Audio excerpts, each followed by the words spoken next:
자, 이제 2교시 수업 들어갑니다. 자, 조금 전까지 우리 그 고전적 조건화의 그 이 학습 과정 이론에 영향을 좀 주는 요인을 살펴봤죠. 첫 번째가 이제 그 강도, 자극의 강도. 두 번째가 이제 자극의 어떤 반복 횟수. 서로 이제 그 학자들끼리 논란은 좀 있지만 어떤 반복 횟수가 좀 많은 게 좋다라는 게 이제 일반적인 정설이다라고 보시면 되고요. 그다음 이제 세 번째로 자극 제시 순서입니다. 자극 제시 순서라는 얘기는 뭐냐면 이 조건 자극과 무조건 자극이 있잖아요. 조건 자극과 무조건 자극이 있는데 이 조건 자극과 무조건 자극을 갖다가 무엇을 먼저 보여주느냐, 무엇을 먼저 보여주느냐. 즉 지금 제가 여기다가 상호를 갖다가 도미노 피자의 그 상호하고 더불어서 이제 스피드 자동차죠. 스피드 자동차, 그 경주용 자동차입니다. 우리 경주용 자동차 하면 딱 떠오르는 게 이미지가 뭐예요? 빠르다라는 거죠. 도미노의 또 특징이 뭡니까? 도미노는 그 앉아서 이렇게 먹는 그 피자라기보다는 배달인 거죠. 그리고 도미노가 그때 당시에 초창기에 그 혁명이라고 할 정도로 아주 그냥 돌풍을 일으켰던 게 뭐냐면 전화 주문해서 30분 이내로 배달이 안 되면 어쩐다? 네, 돈을 안 받는다 그랬죠. 그래가지고 그것 때문에 일부러 청년들이 청년들이란다. 피자 그 소비자들이 30분 안에 못 오게 할 어떤 이런 거 해가지고 막 이런 또 일부러 막 그러면서 그래서 시간을 딱 재면서 30분이 됐네 안 됐네 막 이러면서 그런 거 많은 에피소드를 남겼던 건데 어찌됐건 도미노 피자에서는 성공적이었거든요. 그래서 도미노 피자는 배달의 어떤 전문 피자 이미지를 갖추게 되었죠. 그런데 지금 보다시피 도미노 피자의 이미지를 도미노 피자의 그 브랜드를 갖다가 먼저 주고 그 다음에 빠른 그 경주용 자동차를 보여주는 게 뭐다? 이게 이제 선행적인 거예요. 선행적 조건화다. 먼저 자기 제시 순서를 갖다가 그걸 먼저 보여준 거죠. 중립 조건이 도미노 피자, 무조건이 우리가 경주용 자동차는 무조건 자극이잖아요. 경주용 자동차 보게 되면 빠르다. 그런 이미지를 갖고 있으니까 도미노 피자도 빠르다라고 했을 때 도미노 피자를 먼저 보여주고 무조건 자극인 그 자동차 이미지를 보여주는 요게 이제 선행적 조건하고 두 번째는 경주용 자동차를 먼저 보여주고 그 다음엔 도미노 피자 브랜드를 보여줬다. 요게 이제 바로 후행적 조건하다. 선행적 조건화, 후행적 조건화가 요 차이가 있답니다. 이걸 동시에 보여준다. 그것이 이제 동시 조건화. 이렇게 세 가지 그 자극을 제시하는 경우의 수가 생기잖아요. 이 중에서 가장 조사를 해보니까 가장 효과가 좋은 게 뭐였다? 네, 선행적 조건화가 가장 효과적이었더라 보시면 되고 후행적 조건화는 별로 그렇게 크게 효과적이지 않았다. 그러니까 따로 생각을 하게 됐다라는 거죠. 그렇기 때문에 우리가 어떤 광고 마케터들도 이 조건 자극과 이 고전적 조건의 자극은 이론은 뭐예요? 조건 자극과 무조건 자극 갖다가 같이 합해줘야 된다는 거잖아요. 같이 보내줘야 되는 거잖아요. 그랬을 때 이것이 있을 때 과연 조건적이다 선행적으로 해야 되는지 후행적으로 해야 되는지를 봤을 때 선행적인 조건화가 훨씬 효과적이다라고 보시면 될 것 같고요. 그 다음은 이제 네 번째로서 이 영향 요인 중에 자극의 친숙도예요. 친숙도. 자, 아무래도 자극에 친숙하면 친숙할수록 학습 효과는 낮아지게 되죠. 친숙하니까 별로 저를 갖다가 뭘 못해요? 뭘 못하죠? 어텐션이 안 되죠. 어텐션이 안 되면 뭐예요? 그 정보는 나한테 들어오지 않죠. 감각기관에서 그냥 끝내고 말죠. 감각기관으로서 우리가 단기 기억, 장기 기억으로 넘어가기 위해서는 어텐션 주의를 줘야 되잖아요. 어텐션을 해야 되는 거죠. 그래야지 내가 그걸 갖다 해석을 하는 작업으로 들어가게 되는 거죠. 그러기 위해서 항상 친숙하지 않도록 뭔가 변화를 주게 되는 것이 필요하다라고 보시면 될 것 같아요. 가장 대표적인 그런 사례들 중에 하나가 우리 김연아 이 선수를 갖다 우리가 이야기를 들 수가 있어요. 항상 나와서 거기 할 때마다 시합 때마다 매번 수정되는 아주 새로운 생각지도 못하는 정말 충격적인 이런 배경음악을 부르기도 하죠. 그래서 그거가 성공적으로 항상 음악을 선택을 하지 않았나라고 하는 것이 이제 그 주변의 이야기입니다. 김연아 선수에 대해서. 그래서 항상 이 자극의 친속도를 갖다가 그 이해를 정확히 하고 하려면은 이렇게 자극의 친속도가 높으면 높을수록 친숙하면 친숙할수록 학습 효과는 떨어지니까 여러분들도 그걸 잘 알고 계시는 게 좋겠다. 단 자극의 강도가 엄청나게 강한 거라면 친숙해도 다르다. 그냥 엄청 유명한 거라든가 이렇게 되면 아무래도 다르겠죠. 와닿는 어텐션이 확실하게 되는 거죠. 제대로 된 자극이라면은. 자, 다음으로 이렇게 해서 이제 우리가 고전적 조건에 영향을 주는 요인들 한 네 가지를 살펴봤어요. 그러면서 조금 전에 고전적 조건화를 봤는데 이제 두 번째로서는 이 고전적 조건화를 이제 파블로프가 주창한 이론인데 요거에 더불어서 양대 산맥인 스키너에 의한 뭐다? 조작적 조건화 이론이 있거든요. 수단적 혹은 조작적 인 건데 일명 조작적이라고 부르기도 하고 수단적이라고 부르기도 합니다. 우리 책장에 수단적이 돼 있죠. 그 말이 다 동일하게 해석의 단어만 좀 달랐을 거니까 크게 신경 쓰지 않으셔도 되고요. 그런데 이 스키너의 수단적 조건화 이론이 되기 전에 그 배경이 나왔었어요. 배경이 먼저 이 쇼다이크라는 효과 이론이에요. 이건 이제 하나의 키워드는 시행착오라고 보시면 돼요. 무슨 얘기냐면 이 아래 보게 되면 고양이가 있죠. 고양이하고 그 유리창 밖에 뭐가 있어요? 고양이 음식이 있어요. 고양이 음식인데 저기 닫혀져 있거든요. 근데 그 빨간 레버를 당기면 문이 열려요. 그래서 음식을 먹을 수 있어. 그래서 재밌는 게 뭐냐면 이 고양이가 처음에는 배고픈 상태에서 저 음식이 있으니까 저걸 먹기 위해서 막 이리저리 왔다 갔다 하다가 어떻게 우연찮게 저 레버를 당기게 되는 거죠.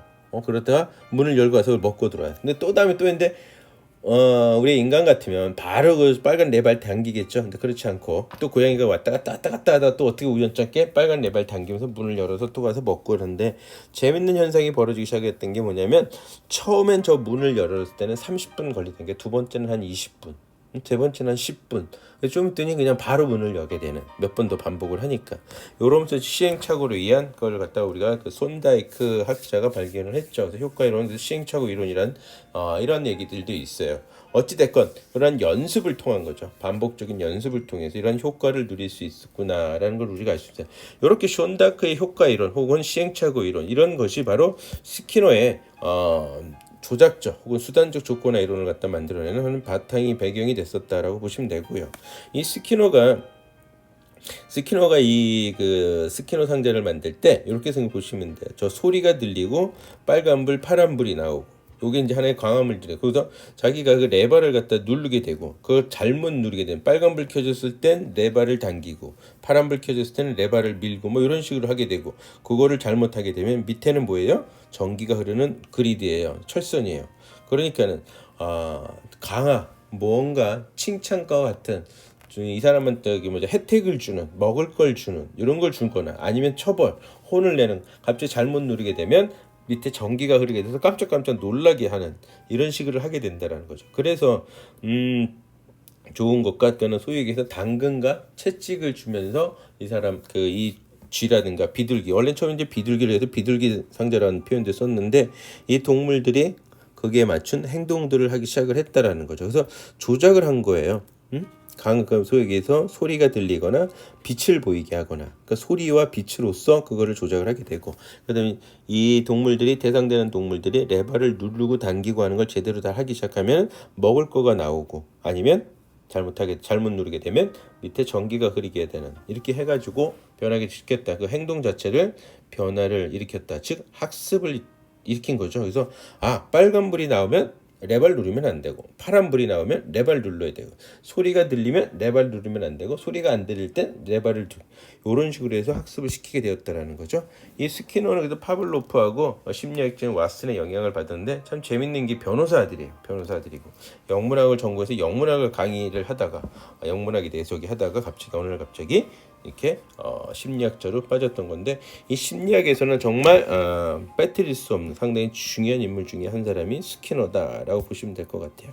하여튼 어찌됐건 이 수단적 조건화의 그 가장 큰 특징은 반응 후에 주어지는 보상 먹이 때문에 의식적이고 능동적으로 학습을 한다라는 거죠. 의식적이고 능동적으로.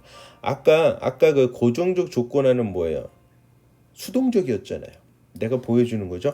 조건 자극과 무조건 자극 같이 계속 보여주면서 그거를 받아본 거죠. 수동적인 상태로 학습을 한 거죠. 그러나 이 수단적 조건화는 의식적으로 내가 학습을 하겠다. 빨간 불일 때 레버를 누르고 파란 불일 때 레버를 누르면 안 되고 이런 식으로 소리가 들리면 레버를 누르고 소리가 안 들리면 레버를 누르지 이런 식으로 내가 스스로 이제 그 학습을 하기 시작한 거죠. 계속 눌렀다가 시행착오 겪어가면서 이런 식으로 그 보상 때문에 어떤 보상이 더해지면서 학습이 가능하다. 여기서 이제 키워드는 그건 거죠. 중요한 의미는 뭐냐면 그것이 어떤 보상 요인에 의해서 학습이 가능하다라는 것을 찾아낸 게 이제 스키너였다라고 보시면 돼요.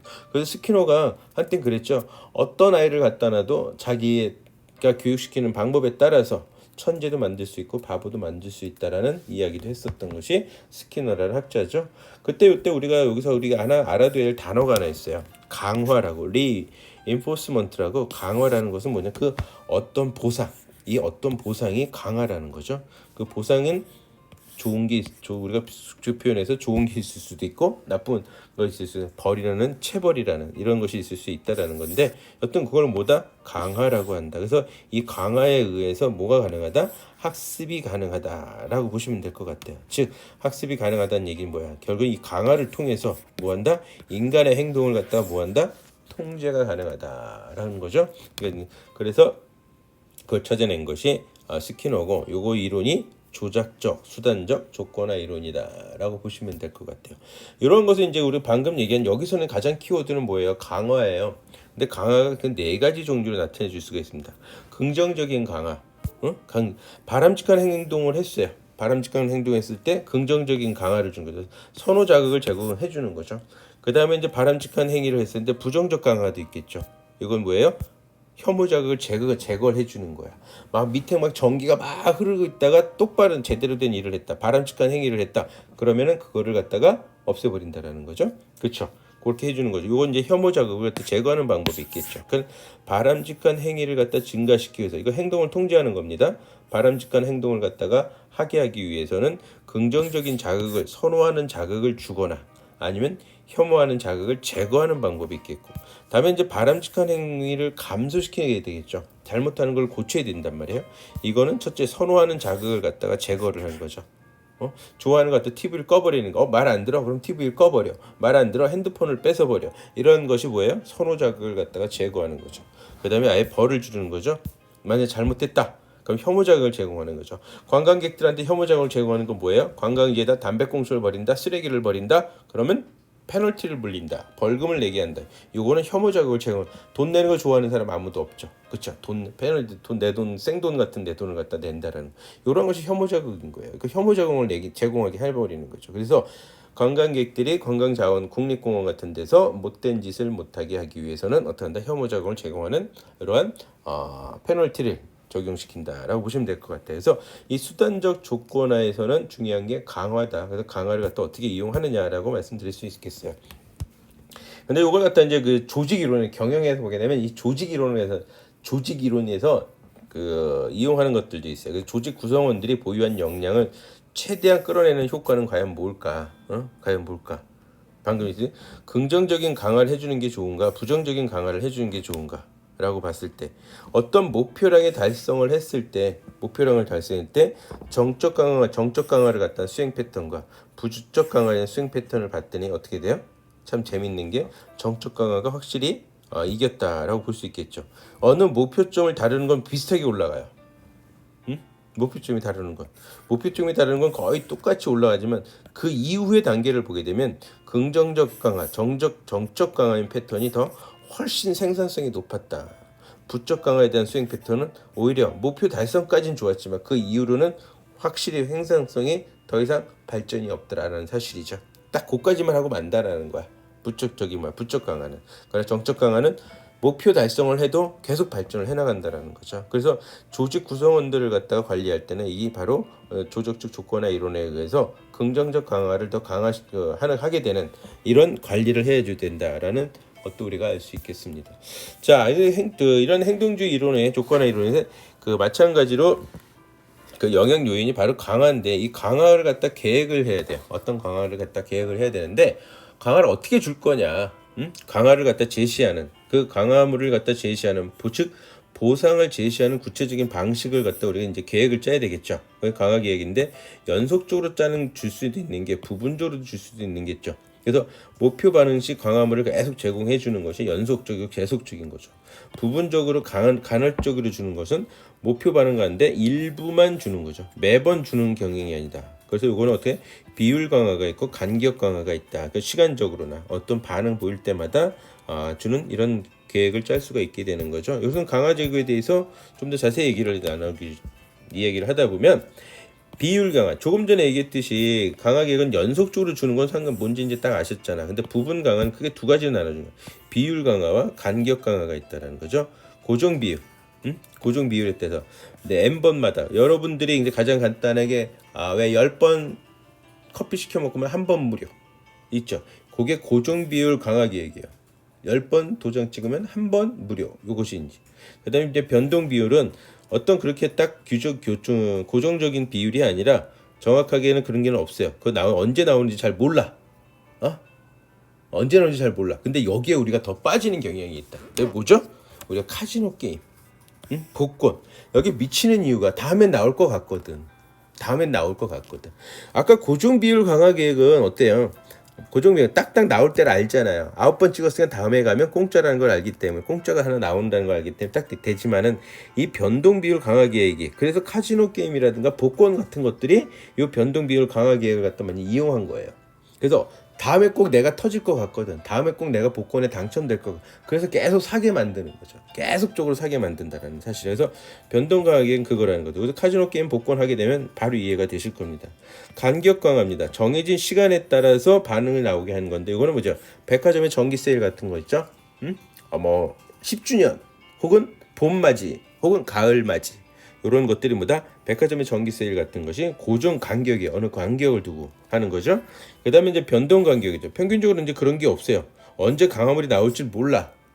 그럼 이제 기다리게 되면, 요건 좀 더 효과적인 게 뭐냐면, 아까 고정 간격인데 백화점 정기 세일 봄에 열리고 가을에 열리면 딱 그때 맞춰서 다음에 기다릴 수가 있어요. 마치 예측을 할 수가 있거든. 그러나 변동 간격은 예측이 안 돼요. 그렇기 때문에 엄청나게 몰리는 경향이 있습니다. 또 이것 또한 언제 50% 할인 들어갑니다. 할인 이벤트 합니다. 그러면은 완전히 줄 서는 일들이 생기는 일들이 이런 거다. 그래서 여튼 강화 계획에는 구체적인 이 방식 주는 그 강화 계획은 비율 강화 계획이 있고 간격 강화가 있다. 간격 강화는 시간적인 개념이 강하고, 비율 강화는 어떤 빈도, 횟수의 개념이다라고 보시면 될 것 같아요. 그래서 요게 있다 보시면 되는데, 우리가 지금 방금 본 게 이제 행동주의 이론에서 두 가지 큰 걸 봤죠. 고전적 조건화와 수단적 조건화를 보게 되는데, 이 고전적 조건화와 수단적 조건의 가장 큰 차이점은 뭐예요? 아까 얘기했습니다. 고전적은 수동적이다. 수단적인 건 수단적 조건은 뭐다? 능동적이다. 내가 능동적으로 학습을 한다는 거죠. 빨간불 켜졌을 때 레버를 누르고 파란불 켜졌을 때 레버를 안 눌러야 되고, 다음에 소리가 들렸을 때 어떤 행동을 내가 취해야 되는 것을 하기 위해서, 내가 션다이키의 그 시행착오 이론에 의해서 내가 자꾸 시행착오를 겪으면서 내가 적극적이고 능동적으로 학습을 했다라는 거죠. 그렇죠. 그걸 갖다가 우리가 알 수 있는 것이 바로 고정적 조건화와 수단적 조건의 차이다 보시면 될 것 같아요. 아시죠? 자, 그걸 우리가 보면서 넘어가게 되고요. 그 다음으로서는 이제 자극 제시 순서와 이제 마케팅 전략인데, 우리가 이제 그 방금 얘기한 우리 행동주의 이론을 통해서, 행동주의 이론을 가지고 마케팅 전략을 펼치는데, 첫째가 자극 제시 순서와 마케팅 전략 할 때 방금 얘기했듯이 이 자극 제시 순서는 뭐야? 선행적 조건화와 후행적 조건화라는 얘기가 있었죠. 동시도 있지만, 그래서 가장 효과적인 게 뭐라 그랬습니다. 선행적 조건화죠. 그래서 어떻게 한다? 도미노 피자 브랜드를 먼저 꺼내놓고 그 다음에 자동차를 보여주는 것이 되어야 된다는 거죠. 그래서 무조건 조건, 그래서 조건 자극이 먼저 나오는 제품, 브랜드 이런 걸 먼저 꺼내놓는다. 그리고 나서는 무조건 자극을 갖다 나중에 바로 보여줘야지 훨씬 더 효과적이다라고 보시면 될 것 같아요. 이것은 바로 이제 제가 또 하나 이미지를 올려놨는데, 이건 뭐냐면 화천의 산천어 축제인데, 화천 하면 바로 산천을 떠오르게 해줘야 돼요. 그러기 위해선 선행적 조건을 한다라면 이런 식으로 해줘야 되는 거야. 화천군의 엠블렘을 갖다 꺼내놓고 화천군이라는 걸 먼저 꺼내고, 그 다음 우선 산천어를 바로 보여줌으로 인해서 화천하면 산천어가 바로 이코로 생각이 날 수 있게 해주는. 그래서 자극 제시 순서는 어떻게 해야 된다? 항상 조건 제품, 조건의 대상이 되는 그런 조건 자극을 먼저 꺼내고, 그 다음에 무조건 자극을 나중에 보여줘야 된다. 이런 마케팅 전략을 펼쳐야 되고요. 그 다음에 자극의 일반화와 마케팅 전략인데, 자극의 일반화라는 건 뭐냐면, 우리가 자극에 대해서 반응을 계속 보이잖아. 이게 행동주의 이론이잖아요. 그래서 자극에 대한 조건은 비슷한 자극이 계속 나오면 결국 우리는 비슷한 반응을 보인다라는 거야. 예를 들자면 덩치가 큰 사납게 개는 보고 한번 놀란 경험이 있다라면, 앞으로는 웬만한 일반한 개를 보고도 항상 개에 대해서 공포증이 생겨요. 그래서 그 사람은 개에 접근하기 싫어하는 사람이 될 거라는 거죠.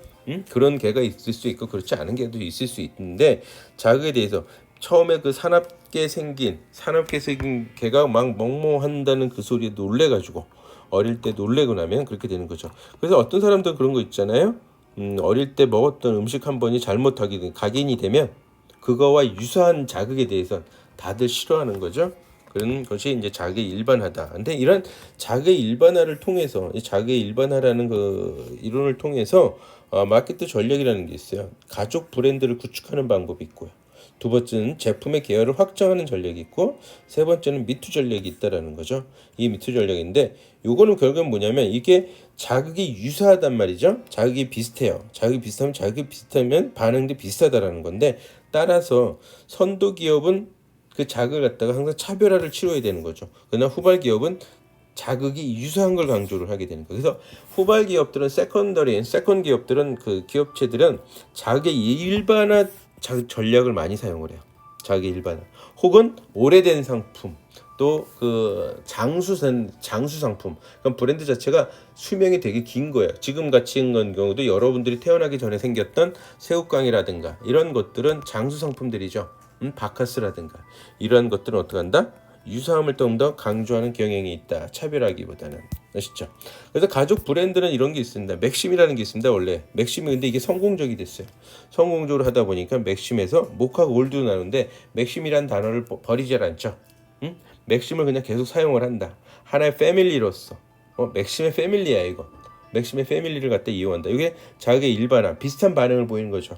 기존 자극에 맥심이라는 자극에 좋은 반응이 있었으니까 맥심의 그 모카나 원래 오리지널이 좋은 반응이니까 모카는 다른 반응이 나올 수도 있어야 되지만은 그 맥심을 이용해서 자극이 더 유사하기 때문에 반응도 유사할 거다. 그래서 잘 팔리게 하는 그런 많이 똑같이 구매가 이루어지게 한 전략이 바로 이 자극의 일반화 마케팅 전략이다라고 보시면 될 것 같아요. 그래서 그런 예도 호텔 자체도 롯데 호텔이 원래 특급이잖아요. 5성급 롯데 호텔이지만은 이 롯데가 4성급 시장에도 진출을 하기 위한 겁니다. 4성급 진출을 하기 위해서는 생각할 게 되게 많아요. 왜?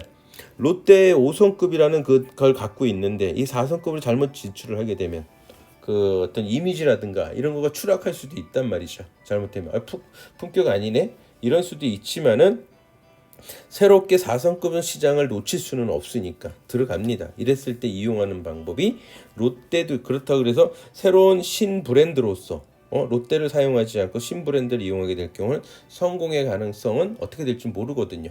그렇죠. 그래서 똑같이 마찬가지지만은 그 롯데도 이 롯데 시티 호텔이라고 새로 만들죠. 이게 4성급이에요. 4성급 수준인데 성공적으로 잘 안착이 됐었죠. 왜? 롯데라는 브랜드를 이용해서 가족 브랜드를 갖다가 사용을 하게 되는 거죠. 그래서 일반적으로 식품 산업들에서도 그런 과자들도 그 이름을 쉽게 버리지 않고 그 이름에 뭐죠?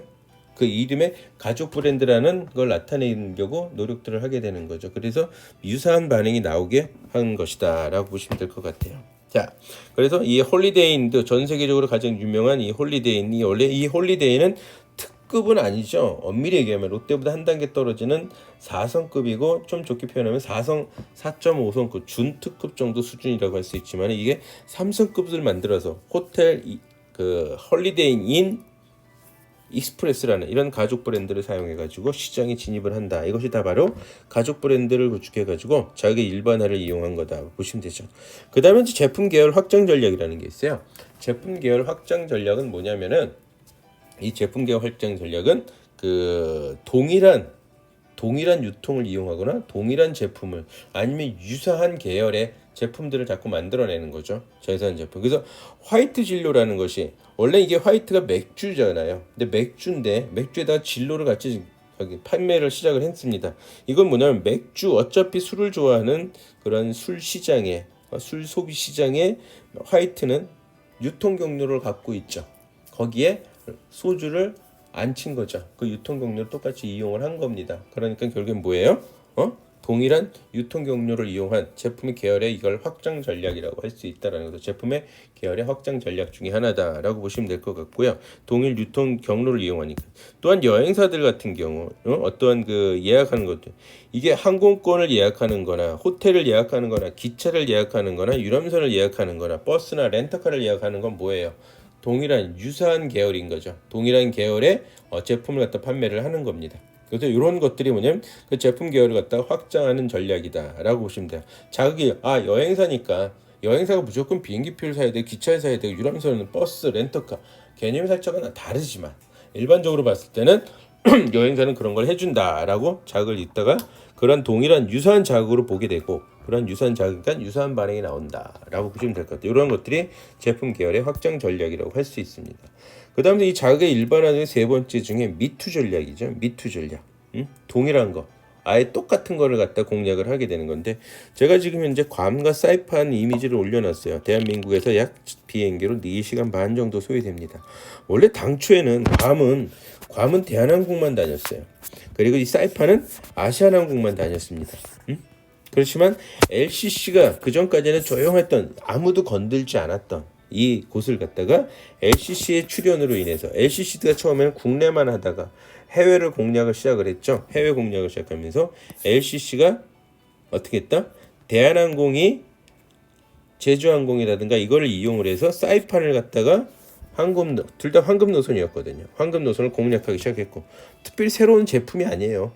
그냥 기존에 있던 제품을 따라하는 거예요. 미투 전략이죠. 이게 유사 패키지인 거죠. 다른 LCC LCC 저가항공, 로우 코스트 캐리어라고 할 수 있죠. 그래서 대한항공은 제주항공을 이용해가지고 침투하기 시작을 했고 아시아나는 또한 LCC를 이용해서 에어서울이라는 그 LCC들을 이용해서 괌을 또 진출을 해요. 서로 같이 마찬가지로 대한항공이 대한항공이 일본의 삿포로를 갖다가 진출을 하게 되는데 원래 그 대한항공의 어떤 황금 노선이라고 할 수 있겠죠. 삿포로, 그러니까 일본의 홋카이도 맨 북쪽 있죠. 그래서 여름이라든가 겨울에 인기가 많은 아주 황금 노선 중에 하나입니다. 그래서 항상 항공료도 비쌌거든요.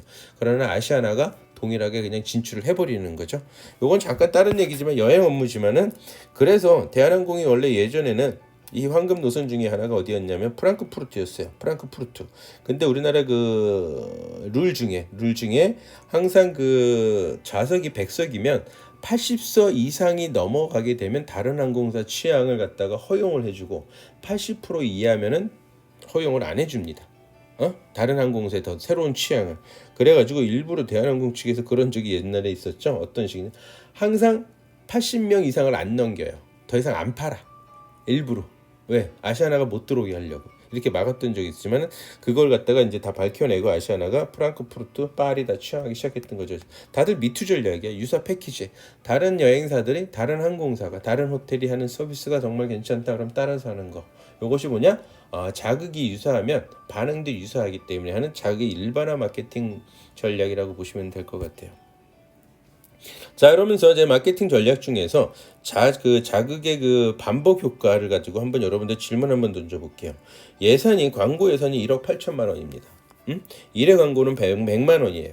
그래서 두 가지 방법이 있을 수가 있겠죠. 하루에 3번 광고를 하고 한 2개월간 하게 됩니다.